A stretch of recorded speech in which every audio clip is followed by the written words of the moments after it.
Hi everybody, this is Dino V. How are you doing out there? I hope life is treating you good and you're lucky in love, life, health and clean socks. What I'm doing today is Beatley Tone, great YouTube channel he's got. Check down below where I haven't put the link.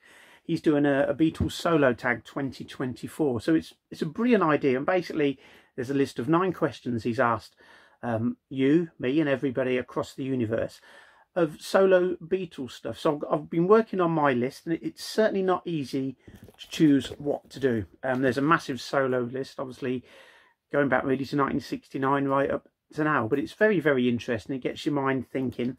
So this is Dino V with my list of Beatley Tone's Solo Beatles Tag 2024. Itch my nose, that's the last one. I donate £1 to charity every time I itch my nose, okay? I won't. Here we go. So question number 1 was, what was the first solo album you had of the Beatles? Well, mine is very simple. It was this one. So McCartney 2. I was on holiday in Italy with my father, and I'd already purchased the single Coming Up in England, but I didn't have the album. In fact, I think it was in Italy when it came out, maybe. Anyway, he brought it me on cassette, an official cassette. In Italy, like you get bootleg tapes, he saw them cheap. He brought me official thing of McCartney 2. Couldn't believe it. I thought, that's a bit strange album. So I think it's a fascinating introduction way to start. So I had McCartney 2 on cassette. This is actually, I've got various versions of it. I've got the deluxe archive box set. This is nice. This is the clear vinyl. So I've got that as well, which is very nice. So McCartney 2 was my first one. I still love it. I love its adventure. This is a nice version that I've got. This is a white label Columbia promotional copy, so that's very nice. And then I've got in America, when you bought the album, you got the single, didn't you? You got Coming Up live in Glasgow with it as well. So that was my first solo Beatles album in 1980. The latest album I bought, I don't think this will be any surprise to you. A few people got this, a few people didn't get it, and I was one of those that moaned about it coming out. Still bought it, but I did moan. McCartney 3 version, whatever it's called. Oh, you may, and but this came out on 3 different versions. Basically, it's a McCartney 3 album, but a red, yellow, and blue one. So that's what I call the tri-pizza. That's what I call, is it the Romanian flag or the stripe?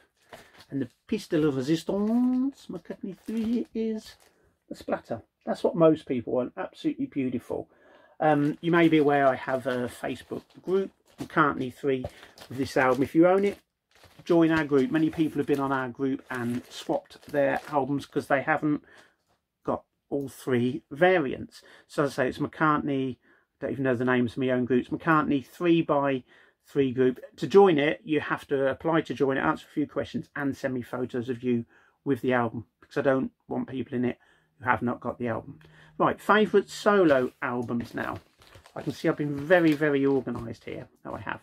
So my favourite solo album, it's not such an easy thing to do. I think it is with a couple of albums, isn't it? So my favourite George solo album is, no surprise, All Things Must Pass. I should imagine most fans will choose that one. And this is this heavy flaming box set of it. How many is it? 8 LPs. So it's a beautiful box. I'm not going to get all the stuff out, but the box set is beautiful. And what I do love, it's not just the music. I love it when it's art. And when I say art, beautiful books. So in this 8 LP box set, which is the 50th anniversary one, it's a gorgeous book. Comes in a big hefty box, and it's just stunning, just absolutely stunning. As I say, I'm not going to get all the LPs out, but All Things Must Pass. I've always loved it since it came out. When I didn't get it till years after it came out, because I wasn't a Beatles fan, but on first play, and I thought it was brilliant. I only really play the first 2 albums. I don't really play the Thanks for Pepperoni and Happy Birthday to John Lennon and everything. Remember Jeep as well? That's a question. Do you know what Jeep was? That's a good quiz question, that. So All Things Must Pass, I find beautiful. It gets better with every play. I think it's very spiritual and covers all levels of life, whether it be birth, death, spirituality, religion. I think it's absolutely amazing.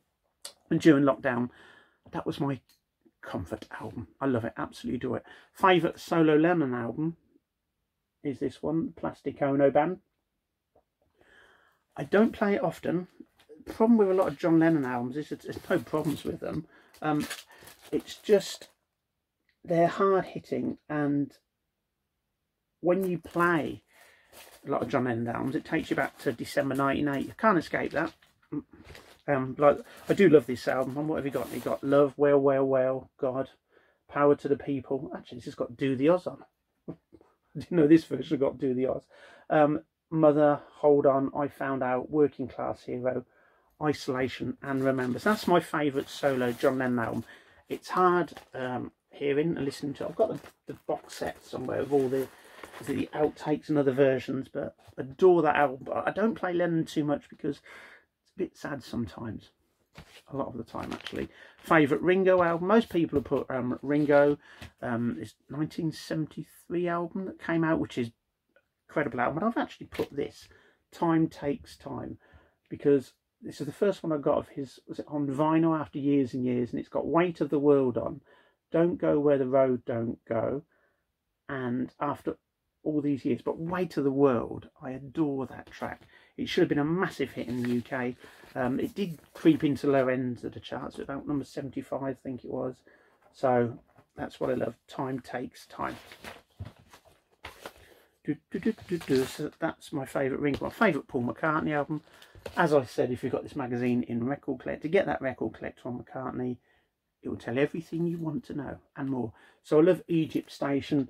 I always call this like McCartney's White Album. It's so diverse. It's got all genres, all different styles. There's 2 or 3 tracks I'm not too keen on. But when you've got something like Despite Repeated Warnings, Caesar Rock, Happy With You, and it is like a journey. You get on the train, you go along, get off at a stop, get off at a stop, go through an emotion and carry on. So that is my favourite one of that. So that's my favourite solo LPs covered. Now my least.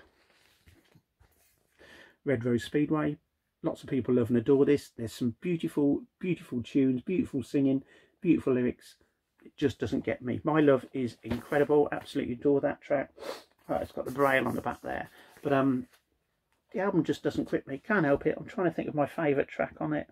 Besides My Love, I mean, Single Pigeon's quite good. My least played McCartney album. Yes, I play Kisses on the Bottom even more. Least favourite Ringo album. Sentimental Journey. Is this the one that he said that he did for his mum? I mean, it's got on it, Whispering Grass, Don't Tell the Trees. If you remember that song in the UK, that was, I think it was #1 by, was it Frank Windsor? Is that his name? Bernie, I forgot his name. Don Estelle and Windsor Davis. Totally, Windsor Davis. Didn't he do the voice in the Paul McCartney Rupert video film as well? Anyway, don't like Sentimental Journey much.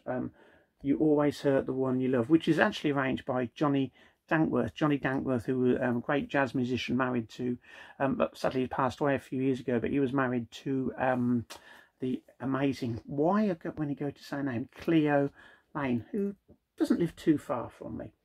So yeah, don't like that album much. The John Lennon album was difficult what to choose. I actually was going to say Double Fantasy, just because of the memories of that, December 1980. But I thought I'm going to go for Rock and Roll. It is a brilliant album, don't get me wrong. I like all solo Lennon albums, but I don't play this one much. What I would rate as my favourite ever best solo album would have been Lennon if it had done Milk and Honey and Double Fantasy as an album without the Yoko tracks. I love some of the Yoko tracks.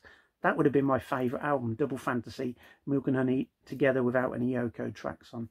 So that's my least favourite albums. I haven't done a George Harrison one, have I?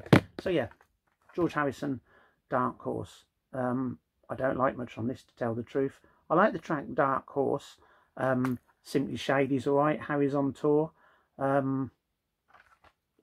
just don't play it much. I don't think, well, his voice isn't very good. That was the original cover, wasn't it? It came out on vinyl. Then when it was reissued on MFP, it came out like that. Some lovely songs, but it was out. I don't think it was a good place, and he was split up with Patty. He does a cover of the Everly Brothers' Bye Bye Love. Just not keen on that album. In my opinion, he lost it a bit then. Right, so now I'm going to do favourite solo book. Number 5, favourite solo book. This was hard because I collect books more than I do records. So it was almost I'm Me Mine. If you haven't got this book by George Harrison, do purchase this. It goes through a lot of his songs, so some a lot of his lyrics and the thinking behind them. I'm Me Mine is an essential book. I do love lyrics. Also, Paul McCartney, the lyrics. Again, there's some stunning photographs in here. And again, lots of photos of the lyrics when he wrote them, and lots of facts about them. But my favourite is this. £1 to charity. John Lennon in his own right. I purchased this when I lived in Northampton. I was a teenager, and I bought this, I believe, on a market, second-hand market. And I'd heard about it. This was around, say, 1984, around that time, 83, 84. And I'd heard about this book and I thought I always want to get it. Anyway, I got hold of a copy, an original one. This is an original one from 1964 as well. He did 2 books, you know, in his own right and A Spaniard in the Works. So this is, it came out in March 64 and this was reprinted for April 1964. What's fascinating about this book I bought is, this isn't the original I bought. It says, to Marion, on the occasion of her 20th birthday, 13th of April 1964. Lots of love, Cynthia. A few people have said that that's Cynthia Lennon's signature on there, but most have said it isn't, so I really don't know. I like to believe it's Cynthia Lennon's signature. Anyway, I'm going to read one bit from it. It's brilliant. The Fat Growth on Eric Herbal. This, when I'm reading this, I didn't write its words. John Lennon wrote this, okay? So if you're offended, it's not my fault. I'm reading what's in the book. One fat morning, Eric Herbal woke up with an abnormally fat growth abominably on his head. It's just so funny. Oh, crumbs, said Eric Herbal, who was very, very surprised. Anyway, he carried on as Norman, for why should he be worried? All of a sudden, he heard a small little voice calling him by name. Eric Herbal. There's fat growth on Eric Herbal's head. Eric Herbal, it seemed to say. Well, I couldn't say for sure. That night, the very same voice spoke, saying, Eric, I am a growth on your head. Help me, Eric. Soon, Eric became very attached to his fat growth friend. Call me Scab. Cool. So the scab on Eric Herbal's head is said to be called Scab. Call me Eric, Eric said naturally as he could. From then on, you'd never see Eric without the big fat scab growth upon his head. And that's why Eric Herbal lost his job teaching spastics to dance. We're not having a cripple teaching our lads, said headmaster. That is not read meaning offence to anybody. So please do not take offence. But that's incredible. This is hilarious. My memory of that is buying it, sitting on top of a double-decker bus, getting out of a paper bag. I don't know why. Maybe I didn't use plastic bags then. And laughing so much reading this book. I was in tears. And I just thought, I was getting to know more about Lennon. I knew about his music. And now I'd got a book and I realised why he was so revered and loved. And a lot of people didn't like him. But the guy, he's more than just a musical genius. John Lennon in his own right, my favourite Beatles solo book. My favourite solo Beatles, an item that is not a book or an LP. I totally forgot to do that. Totally forgot. Now, I've got so much stuff languishing around here, but what it would be, if I could show you, is a photograph of me and Linda McCartney at the Waldorf Hotel when she and Paul and his band were on the Royal Variety performance, and my signed ticket by Paul and Linda for the Royal Variety show. As it stands at the moment, I don't know where my book is with it in, and I forgot to get it. So, tough on that one. I'm not doing it. Now, so that's my favourite item that you are not seeing. I've got it honest, I'm not lying. Right, favourite solo box set. Nothing compares to this. And it's a heavy mother. In December 2022, this beautiful box set came out. Crikey, it's heavy. This is the Paul McCartney 7-inch singles box set. Inside you get 80 singles, you get a test pressing and a stunning book. It's absolutely fabulous. There's no way on earth I'm getting them all out. There we go, but that's all singles, all in individual picture sleeves. It is stunning. A fabulous book. A lot of people moaned when it came out. It was £615. That's a lot of money, isn't it? Yeah, 615 is a lot of money. But when you got 80 singles and you roughly work out, it's £8 for a 7-inch single. Now, £8 is not much for a 7-inch single. No matter what you say, it's not much. Inside you also got a sheet, or some had the sheet in listing all the singles, telling you what position. No, in the book it tells you what chart position they got to, and that was a lot of it was researched and done by the marvellous Luca Parassi, who's got a fantastic new book out on Paul McCartney, so buy that. That's my favourite collection of box set singles. Solo live album, well, it was hard to choose. I was going to choose this. Tripping Alive, fantastic. Great memories of that tour. Absolutely brilliant. And it's got a great booklet inside this album as well, showing photos of around the world, whether it be Wembley or wherever you were around the world. But my favourite is Wings Over America. This is my, limited edition red, green, blue vinyl one. So it captures Wings at their peak. I mean, they're doing Beware My Love, Letting Go, all the hit silly love songs, plus a few solo Beatles like Bluebird. Blackbird, Yesterday. I've Just Seen Her Face is just one of the best things, but my best track on it is probably Soily, Soily, my favourite live album.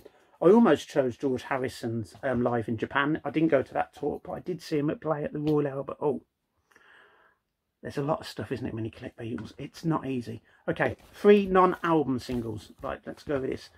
Back Off Boogaloo, Ringo Starr. What I love about, and Blind Man on the B-side. What I love about this is it's a blue apple. So I think that's quite gorgeous. Have you seen the video for Blind Man? I think it was filmed, was it Tittenhurst Park? Correct me if I'm wrong, because didn't Ringo move in after John went to America? Anyway, Back Off Boogaloo, absolutely love that. So that was a blue apple. Also this Happy Christmas, War Is Over, because this wasn't on an album, because that's what it says, 3 non-album singles. That was quite hard to do. So this is a lovely green vinyl, Happy Christmas, War Is Over, and I love how John and Yoko metamorphose into each other. And on the B-side is a beautiful track as well, that right way. Listen, the Snow Is Falling. I've got a lot of time for that song. It's a beautiful song. It used to really upset me at Christmas after John died, and there was a few years I didn't want to hear it, when obviously you lose loved ones and everything. But it's a gorgeous, gorgeous Christmas song. So another non-Beatles song, solo single, is Sing the Changes with Nothing Too Much, Just Out of Sight. This single you can only get if you buy the 7-inch singles box set. So this is Sing the Changes, The Fireman. Do, do, do, do. That was an important song in my life. I didn't live in the UK at the time, and the Fireman album came out when I lived abroad in the Canary Islands, and I wanted to be in England to have the album, and there was a brilliant video made for Sing the Changes, and it just used to inspire you, make you feel good. And I rate Sing the Changes as Paul's best song of the last 30, 40 years? 30 years anyway, at least. Anyway, that is it. My name is Dino V. Thank you for watching this. Well done, Beatley Tone, for having the idea of this. So if you want, you can comment below and put what your various things are. There's 9 on the list. Your first solo album, the last solo album you bought, favourite solo albums, least favourite solo albums, a solo book, an item that isn't a book or an LP, solo Beatles box set, solo live album, and 3 non-album singles. So, incredible. I've just realised Sing the Changes is on the Fireman, isn't it? Oh well, did I bend the rules? Yeah. Anyway, Dino V saying goodbye to you. Please like and subscribe. Join my Coming Up Paul McCartney group. If you've got McCartney Splatter, the McCartney 3x3 edition album, join my group. You have to send photos to prove you have it. And I've also got a Facebook group if you own the Paul McCartney 7-inch singles box set. Thanks for watching this. Please like and subscribe, as I say, and it'd be fascinating to see yours. Beatle Dave's done a great one as well on Beatley Tone. A few of ours we're always going to cross and be the same, but we've all got our distinct different things. Take care, have a good day. Dino V saying ciao and goodbye.